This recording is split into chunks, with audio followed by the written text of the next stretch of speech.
Welcome, everybody. Thank you so much for being here today.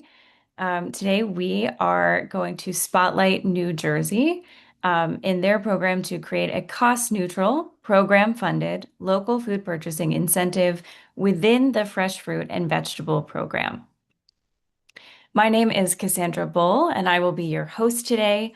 I'm a policy specialist with the National Farm to School Network. And joining me are two folks from the New Jersey Department of Agriculture. We have Michelle Murdoch, who is the Fresh Fruit and Vegetable Program Coordinator, as well as Nicole Broadwater, who is the Farm to School Coordinator there. We all have our brassicas in our headshots in this. And behind the scenes, supporting me today are the National Procurement Community of Practice Facilitation Team, and that includes Cheryl Belinsky, Lizzie Cooper, and S.J. Peterson from Cornell University, as well as May Supros from Michigan State University Center for Regional Food Systems. So they have been helping put on this big project. Huge thanks to them for being here and supporting today, too. So our agenda, this is a little bit of a short webinar today.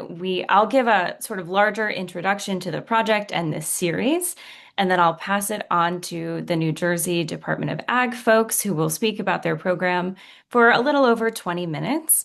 And we're hoping to have around 15 minutes for Q&A.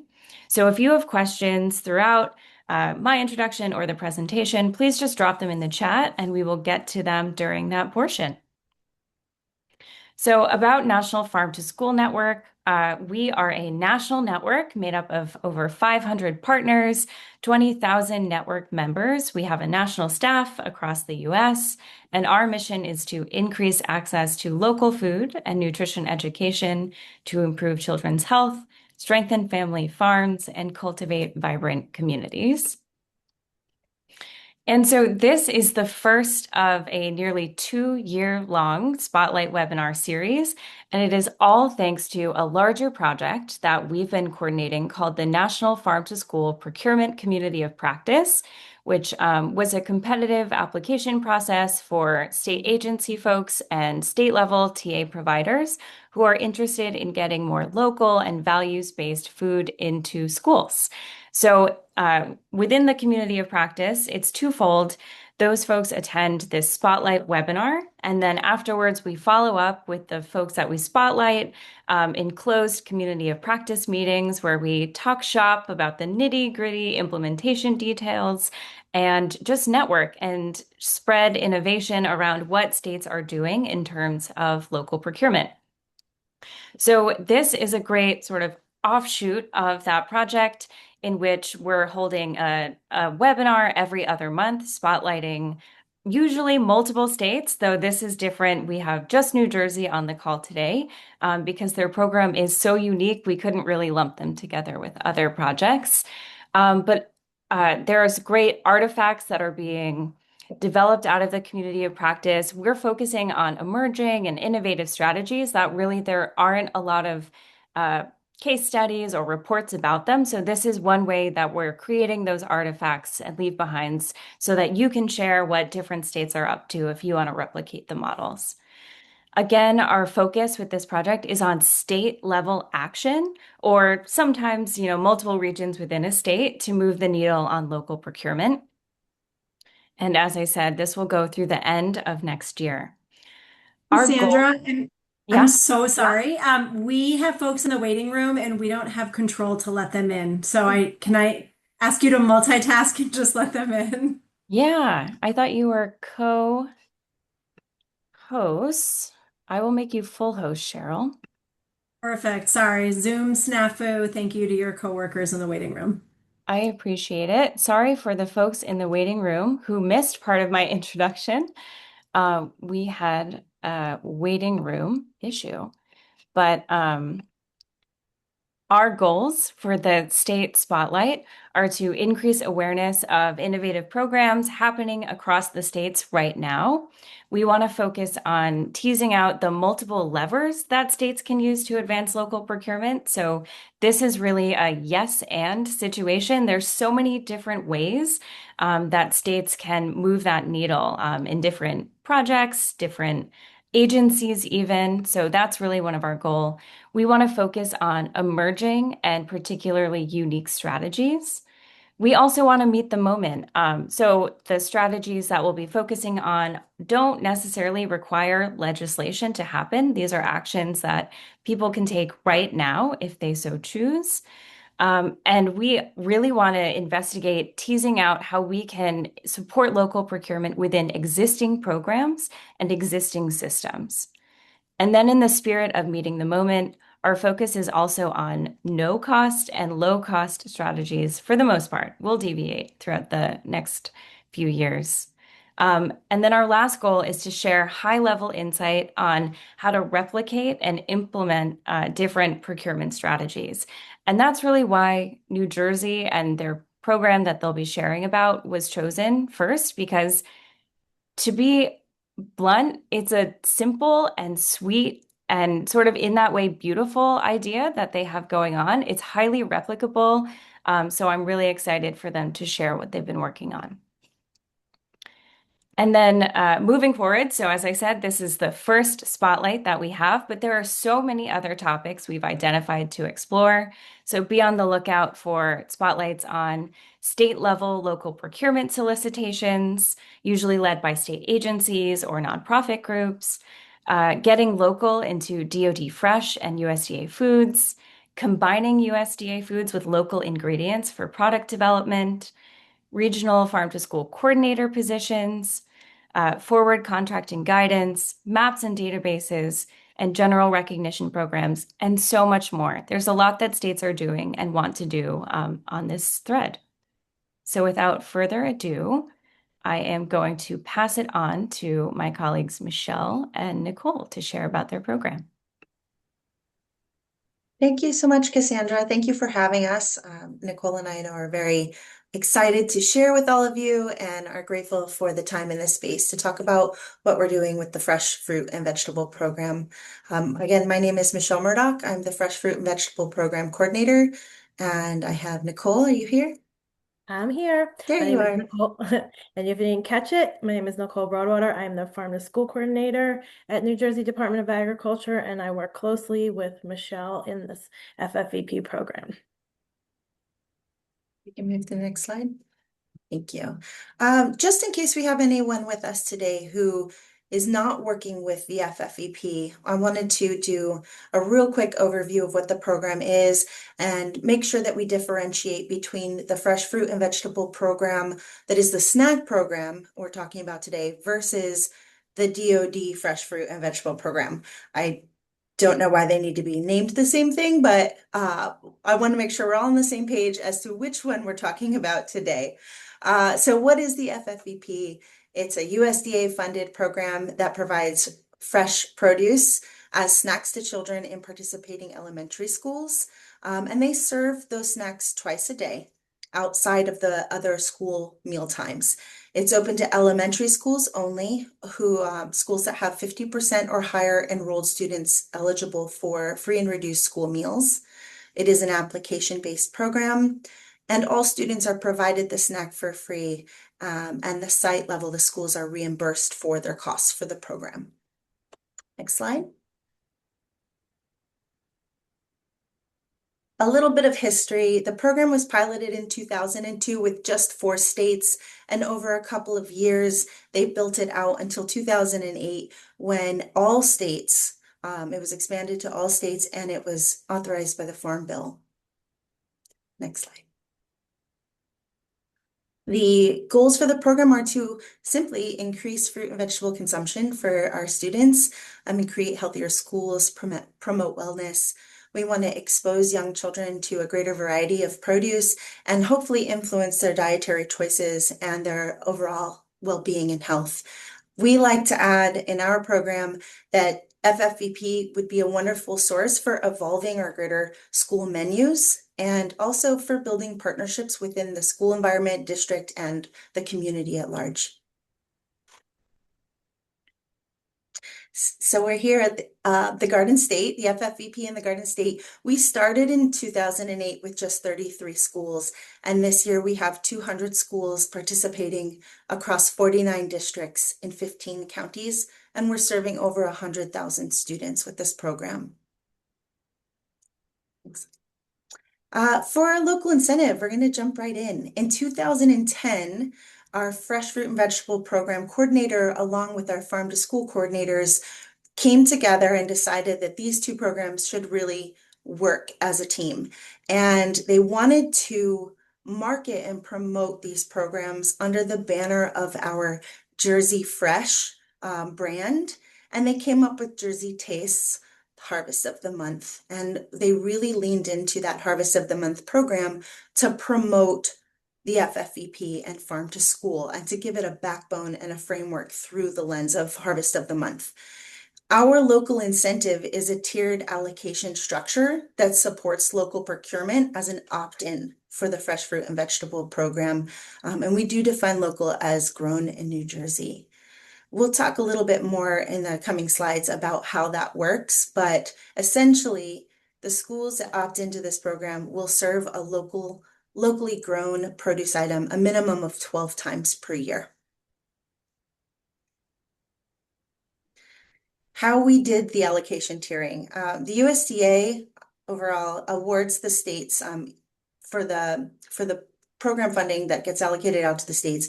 1% goes to each state, and the remaining 50% is portioned out based on state population. At the state level, the school allocation range is anywhere from $50 to $75, and that's at the discretion of the state agency as to what per student level they'd like to allocate. In New Jersey, because we wanted to integrate the local incentive, we allocate $52 per student for schools that are not opting in to our local incentive and $57 for schools that are opting into the program. So that helps buffer the cost, the added cost of local food. And they try to meet that 12 times per year marker in order to continue with the program. As far as our state agency costs are concerned, we're allowed to use up to 5%. We only use 2 in New Jersey in order to put as much back into our schools as possible. Purchasing. Schools and districts purchase from a variety of places. I do a survey in the middle of the school year and I ask about where our schools are procuring their produce. And we see anywhere from their contracted vendors, food aggregates and hubs. Some buy direct from farms, farm markets, supermarkets, or even their school garden. In New Jersey, schools are allowed to purchase from their own garden spaces. I do want to just note that geographic specification has been a great addition to the regulations. It helps FFVP as well. If schools are going out to bid and they add some geographic specification in their bid language. If you're in a different state, I do recommend following all of your state and the federal guidelines and levels for your micro purchases, quotes, and bids. And then lastly, the DoD Fresh Fruit and Vegetable Program versus the Fresh Fruit and Vegetable Program. In the handbook, if you're familiar with this program, in the handbook, it states that schools can purchase fruits and vegetables from DoD. And that has been kind of confused with their entitlements. So we always like to add that, yes, you can purchase from the produce vendor that has the state contract for DoD, but it has to be a separate commercial purchase with a separate invoice. It can't come from the entitlements. So we like to add that in there to clear up any kind of miscommunication at the site level. How we ask for tracking and reporting. We currently ask on a monthly basis with the reimbursement claims that come in. We ask them to tell us how many days they served local, what the total dollar amount is, and then we ask for a line item identifier in the description of their produce. We separate our claim process by fruits, vegetables, and then non-food operation costs and then administrative costs. So we ask for all local grown produce to be labeled as New Jersey. Where we have some opportunities in that reporting and tracking is, I think, coming out of LFS, the Local Food for Schools grant that just came to a close. A lot of schools were just naturally starting to report what farm their produce came from in the FFVP because they were doing it for the Local Food for Schools. And I'd love to continue that. And then some states ask for some reporting on the educational material that is required. We'll talk about what we offer as resources for educational materials for our schools, but there is an educational component that is a part of this program because the aim is to expose kids to fresh fruits and vegetables, unprocessed produce items. If a school is going to be serving a cooked vegetable, they have to have an educational component. They have to accompany the snack with some form of educational lesson, fun facts, activity, etc. So the students learn about what that produce looks like or where it comes from in its natural state. There's limits on how often they can serve cooked vegetables, but it is part of it. Lastly, for us, we do like I said earlier, we have a survey that goes out in the middle of the year. It's filled out by a principal or someone on the faculty side of the school, and it allows a little bit of insight into how the program is operating across the school from the perspective of the folks who are not in food service. And it offers insight as to where we have gaps, where there are needs, where can we build communication, or how is the program influencing the greater school culture. So I think that's something that I really value in our program as far as reporting goes, but there's always room for that survey to include more fields of data and insight. I would love to turn this over to Nicole to share with you a little bit about how we've married the FFVP resources and the farm to school resources. So Nicole, take it away. So if you're on this call, I imagine that maybe you are in farm to school in some way, have a harvest of the month. The really neat thing about this program is an opportunity for me and my team to share all of the farm to school information, all of our resources, and then Michelle actually will send them out, share them in her FFVP news. So even if your teams are hosting workshops, our FFVP is always invited in for workshops. They're farm to school workshops, but it's amazing how much they can do in the FFVP program. A lot of our educators are saying, well, I don't have the funding for the fruits, the vegetables. This is a great way to marry those programs. So we offer materials. We have the harvest of the month. Each month we have activities, nutrition facts, recipes. You can share those at home with the community. There's a lot of share ones in cafeteria and classroom. If you go to the next slide. We also, and we're working on more because I love these pages. We also have our coloring pages, activity sheets. So for each harvest of the month, any of our in New Jersey or any of you can get a bunch of coloring pages, resources. So if they're having asparagus, maybe they want to have a coloring page for it. There's video links online. So a lot of this program, like I said, it lends itself to doing this harvest of the month too, and for the education. Next slide. What you see here is a snip of the monthly emails that I send out, the Harvest of the Month, Jersey Taste Harvest of the Month emails. Schools will receive this 2 to 3 weeks prior to the month that we're celebrating whatever produce item is coming. And I link all of our online resources that Nicole has provided through the Farm to School website.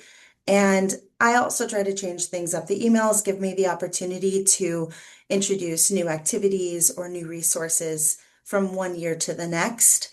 And then we also have, my predecessor built this wonderful book. It's huge. It's called Produce A to Z, and it has all kinds of fun facts and photos of different produce that our New Jersey schools might serve. And we've extracted the Harvest of the Month items. Our amazing food corps members who were with us last year updated them and made them look very contemporary. And now we send that out each month as well. There's something easy to either print or pull up as a digital resource on the classroom, the Google Classroom, or if they use Dojo, it's something the teachers can just automatically pull up and talk about what it is the students are receiving that day, talk about how we grow it in New Jersey, maybe lean into our Jersey Fresh farming community and highlight that our producers are growing these items for the students and that it's right outside their door. Next slide. The impact that this program has had for our schools, I really, this is the part that is my favorite part of this job. When we get to go and see what schools are doing, how they've wrapped their arms around this program and grown it to heights that I could never ever imagine. I see the questions in the chat. We'll address the question about the educational materials in just a moment. But I'd love to share some stories with you. We've integrated an award program, a recognition program called the VIP, or Very Impressive Produce Award. Schools are able to apply for it, and one of the largest weighted categories is whether or not they're serving local produce for the FFVP. And when they apply, they talk about the activities they're implementing, they talk about the educational materials they use, their connections with their community, whether it's in-house, in-district, or outside of the school with their producers or their parent volunteers or local organizations. And what we see on the screen here is Discovery Kitchen is an award recipient up in Union City, New Jersey. And what you're seeing in this picture is how they've taken produce items the students have tried in their FFVP. In this case, it's broccoli. And they've integrated it into other meal components they use in their lunch and or breakfast. So the students this day, this was for their celebration. We had a whole celebration with raw broccoli that the students might have in FFVP, roasted broccoli, again, FFVP, and or the line. And then they had a broccoli slaw and broccoli nuggets, and the kids loved it. So FFVP has really become something they utilized like a tasting program, a taste testing program long term to influence their choices for menu planning. And on the far side, you'll see it's my right side, the garden. This is a school in Elizabeth that has built an outdoor classroom, and teachers can sign up for times to bring their students out there for their FFVP snack, to spend time in the garden, and to integrate the garden into their FFVP activities and snack times. It's a beautiful outdoor space that coexists with FFVP and Farm to School. And lastly, on the bottom, you see Holy Guacamole. Our New Brunswick School District has built the most amazing district-wide program over the last 10 years out of the FFVP. Snacks that the FFVP has provided for students in the district become the center of a district-wide competition where classes come together and they create recipes and they build activities for every single subject matter that they're studying around that vegetable. So if it's social studies, they might trace the history of the avocado and where did it come from. They might do a geography project with it. They might write a poem about it, and they present their recipe and their activity, and the students create little speeches and they compete with one another, and it culminates into March Snackness, which we're about to celebrate. And distinguished guests come for the final round and they vote on their favorite presentation, their favorite recipe, and then the school gets a trophy and their name on it and they keep it for the year. These are just incredible ways the FFVP have grown into our schools across the state, and I applaud it. I love seeing it. It's my favorite part. Nicole also has a complimentary recognition program. Do you want to share that, Nicole? Yeah, so the New Jersey has state legislated, it's the Best of Farm to School Award each year. And what plays out nicely is that these schools that are doing the FFVP and they're doing the local, they actually get a lot of points already for serving those local. And the schools, they really compete and they vie for the best of. It's a big deal. We get the Secretary of Ag to come to their school. We get the news. They get a press release. So it works out nice, like I said, because the schools that are doing the FFVP, they're doing the local, they're using our resources, are usually also the ones that are applying for the best of, or this very impressive produce award. I think we're at the next slide. That brings us to our New Jersey impact and opportunity, where we've grown from 2008. Right now, with the incentive, or 2010 when we started the incentive, about 60% of our schools, of our 200 schools, have opted into the local incentive for this school year. On average, the schools are investing about $500,000 into New Jersey grown produce, which our goal is to see that continuously rise as we disseminate information, as we connect with our farmers and let them know that this program exists and that the schools are looking to procure local food. We also have a potential replication with DoD, which that was Nicole's thought process. I'd love for her to share about it. Sure. So similar to what we're doing with the FFVP, looking at potential for replication with the DoD. So I've actually already started. There are reports that we can pull already, and we can find out what is grown locally in New Jersey, or if we want to just do the region. So I'm actually currently working with our DoD person to create an incentive program similar to the FFVP. What's nice is that our schools, this has been around for so long and our schools have been doing it and know it. So they are already invested in purchasing local, wanting the local. So it's going to be, hopefully we can roll it out. Not this year, I missed the deadline, but next year we're hoping to roll out a similar incentive in the DoD. It can't be the allocation because the allocations are done in January and they're done school specific, but there's another opportunity for an incentive mid-year with the local. So we're going to tease that out and we're doing it. We're forging ahead. Lastly, last slide. The impact and replicability. That's where all of you come into play, why you're here.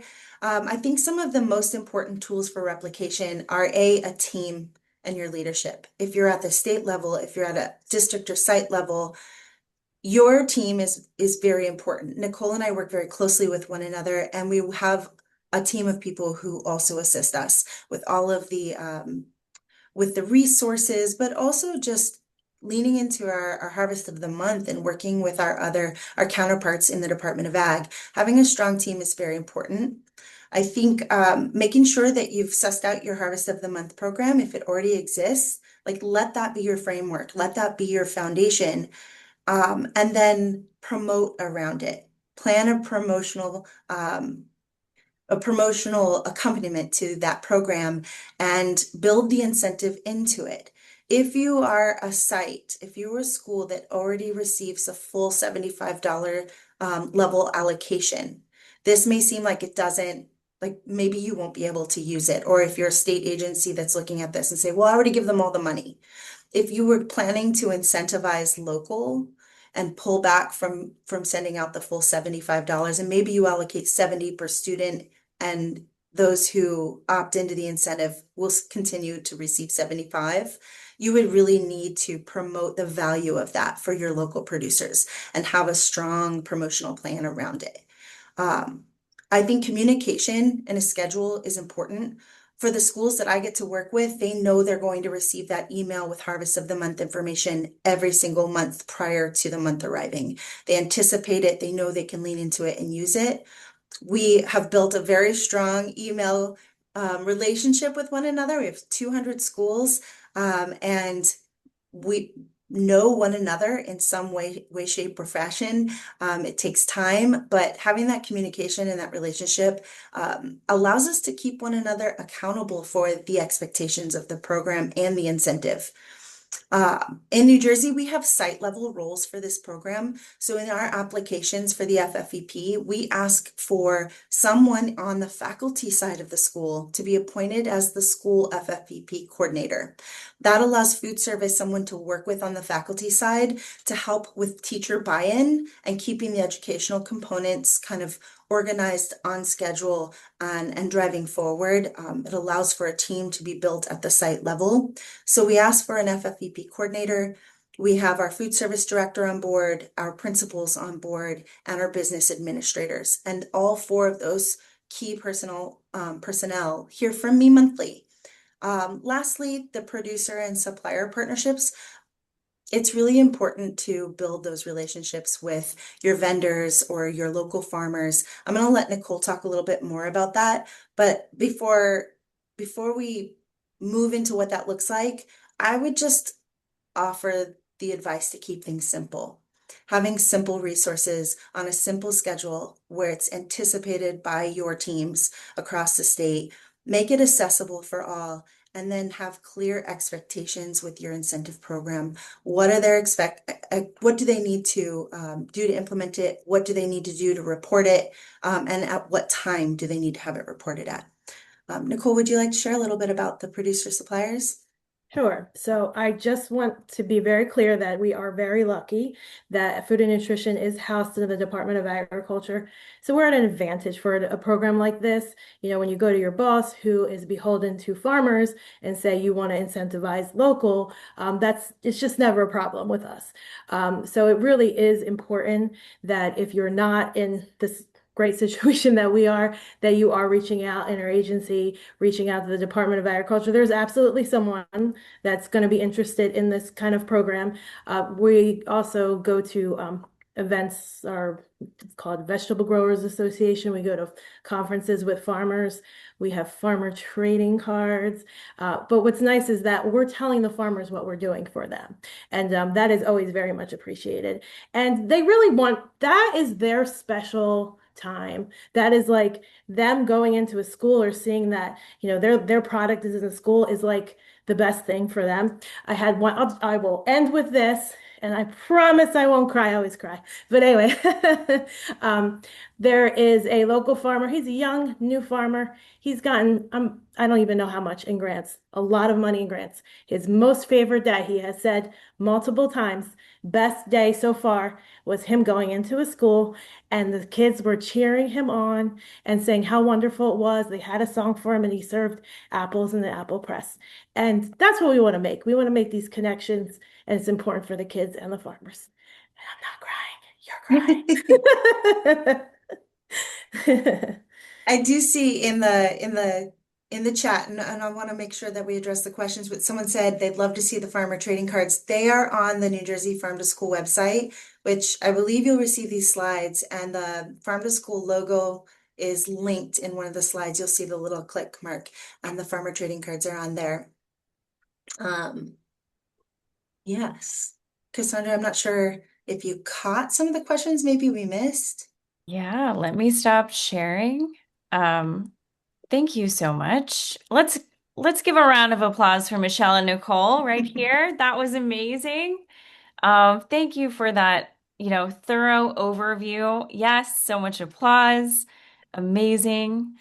Um, yeah, what I really love about this program is, the tie-in to education that you shared so well. I love that you have leveraged $500,000 every single year to of the federal government's money for local agriculture in the classroom. I love that, as Michelle shared, your time is covered by being part of this program. FFVP already happened, so it's not necessarily a burden on the state that you're, asking for more money to administer it. It's funded by the federal government through and through, and it's benefiting your schools and your farmers and your students, which is so great. Um, I was not keeping an eye on the questions asked, but let's give it a go. Let's see. I see some about the classroom activities meeting curriculum standards. Most of them do. We have different resources with different levels of curriculum, like meeting curriculum standards. Nicole and I try to source from sites that already have the standards met, whether they be in New Jersey or if they're from another state, we'll cite that they're from another state. We want to make sure that where people are pulling from, they know where it's coming from. So we try very hard to get activities that are already meeting the standards of educational expectations. Great. Thank you. And I see Delilah, I think that is. You have your hand raised and you have a great question in the chat too. So why don't you go Yeah, ahead? Thank you so much, Michelle, and Nicole, for your presentations. I just was hoping to better understand the tiered incentive and how the kind of two pots of money stack on top of each other. I don't think I quite captured that. So for many years, I see someone else ask that as well, but the 52 versus 57. For many years, they tiered it at 50 and 55. They've always had a $5 allocation amount. So when a school applies, once I've accepted the school, um, they will get an allocation of based on their full school enrollment. So if they have 100 students, they're receiving at minimum $50 per student. When we have a school that clicks in their application that they'd like to opt into the local, it triggers us to allocate 55 or now $57 per student. So our system, our digital system does the math for me. My predecessor used to have to do it manually, but um, it all comes out of the state award. So there's not two pots. It's just a difference in what we give the school, what we allocate to the schools. And then I track how many days they've served across the year. So there is a little bit of accountability there. If I check in mid-year, if they're falling behind on serving local, I let them know you have this many services left.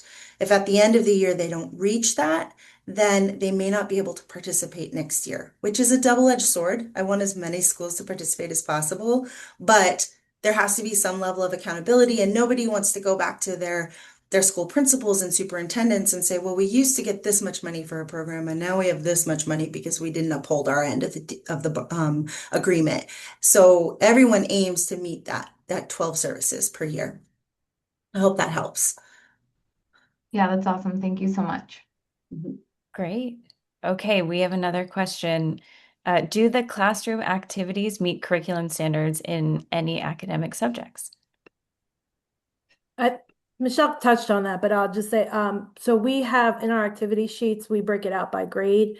So depending on what it is, if it's asparagus, we'll have something that's related to that. And it's from, yes, it has curriculum standards, but it's from other resources. So it's just a central place that they can go for, I want to teach about asparagus, and they're going to find it for each grade, and it'll link to something else that has the standards in it.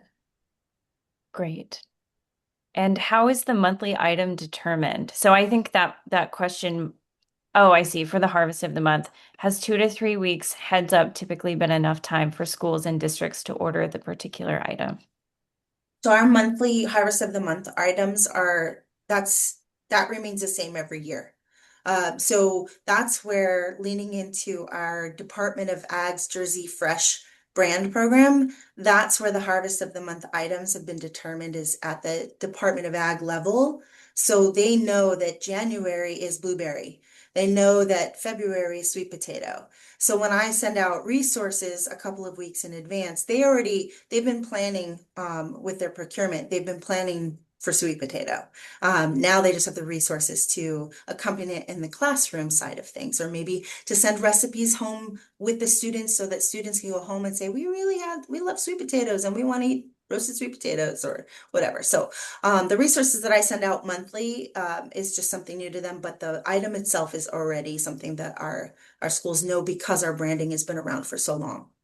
They also don't, I want to just add, they also don't have to do the harvest of the month. That's just Mhm. a An resource option. that we give them, but they can purchase anything local and it counts. It's just these are the resources we give them if they're serving whatever it is that corresponds seasonally.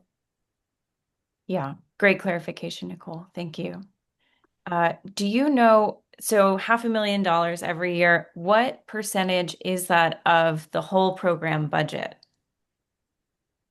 Well, and that changes every year. Oh, We've remained pretty steady at that 500,000. Right now, we're just under $6 million for the state of New Jersey, which was allocated. So it's not where I want it to be. I don't know the exact percentage. Who's a mather on our call? The mathing takes me a second, but 500,000 out of just about $5.75 million. great. Thank you. Mhm. Another sort of nitty-gritty question is, so you have the $52 and then they get additional $5 up to 57 per student. Was there any mathing involved in terms of the additional incentive to give the schools? That was our Any, Yeah, that was our predecessors that did. I do know that mhm. the 50 and the 50 or 50, it was originally 50 and 55. Let's just go with that. That was because we don't have we have more need than we have funding in New Yeah. Jersey. So they just went minimum. Everybody's going to get the minimum, and then they're going to get five more additional. And that was to have as many students as we can in the program. The $5, I don't know what the math, honestly. Michelle, do you know where the math thing came from? I think they It made was it done up. like They 16 years just, ago. yeah, they did it. So when Nicole spoke to, I think a lot of states that are densely populated probably face with this program, there's a much higher demand than we have the ability to fund. So I have as many schools that are turned away from the program every year as I accept. So there's a really high demand for it. And in order to include as many as possible, we've kept our per student allocation on the lower side of the range that we're allowed to give out. I upped it by a couple of dollars this year because I want to inch it up a little bit because food costs have risen and the expectation needs to be reasonable to carry them through the year. I think I was conservative in that. I think next year I might be able to up it a little bit more, but I don't want to lose schools. So every year I'll look at the math and I'll just make sure I'm not going to lose any schools if I increase this per student allocation. And it will always be a $5 difference, I think, unless we revisit that. Great. Um, yeah, I can see other states could maybe choose a more extreme incentive or something like that, but I think the $5 is, more manageable, less extreme. There's another question. Are FFVP schools purchasing local more with direct purchases from growers or broadline distributors? And I think we talked about this in the prep meeting that there's a lot of opportunity for reaching smaller scale growers because this is Mhm. like a smaller part of the child nutrition programs. It definitely, because you're purchasing a smaller amount for a snack program, it opens up opportunities depending on what your thresholds are for your state, what your regulations are for micro purchases or small purchases from if you want to direct buy from schools. It's also going to depend on the size of your district or your school, whoever's doing the purchasing and what their capacity is. Some of our more rural schools have incredible access to local producers who they can direct buy from. And some of our urban schools lean into our aggregates who are also working hard to provide locally grown food. So it just really depends on the region. Great. And can you remind us what grades are eligible for this program? It's for elementary schools. Each state defines elementary differently, so it really will depend on what state you're in. For New Jersey, it's K through 6 unless the seventh and eighth are included in the school with the lower grade levels, in which case they would be provided the snacks as well. Perfect. Okay. I will ask one more question. There's so many great ones.